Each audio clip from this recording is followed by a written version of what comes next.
கரூர் சம்பவத்தை அதிமுக பொதுச் செயலாளர் எடப்பாடி பழனிசாமி அரசியலாக்கி வருவதாக ஜெகத் ரட்சகன் எம்பி குற்றம் சாட்டியுள்ளார்.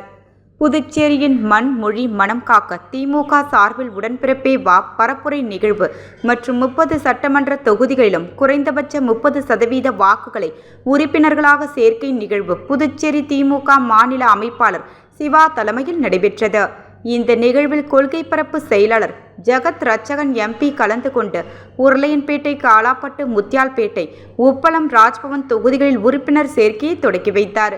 பின்னர் செய்தியாளர்களை சந்தித்த ஜெகத் ரட்சகன் எம்பி, பலமான புதுச்சேரி, வலிமையான புதுச்சேரியை உருவாக்கும் வகையில் இன்று உறுப்பினர் சேர்க்கை தொடங்கியுள்ளது. புதுச்சேரி என்றுமே திமுக கோட்டைதான். மேலும் அதை வலிமைப்படுத்த அனைத்து தொகுதிகளிலும் உறுப்பினர் சேர்க்கையை தொடங்கி வைத்திருக்கும் என்றும் குறிப்பிட்டார். கரூர் சம்பவத்தில் அரசியலாக்க வேண்டாம் என்று ஏற்கனவே தமிழக முதலமைச்சர் கூறியிருக்கிறார் என்று தெரிவித்த அவர், திமுகவில் எழுச்சியை பார்க்கும் போது தனக்கு 20 வயது குறைந்து போய் இருப்பதாக மகிழ்ச்சி தெரிவித்தார்.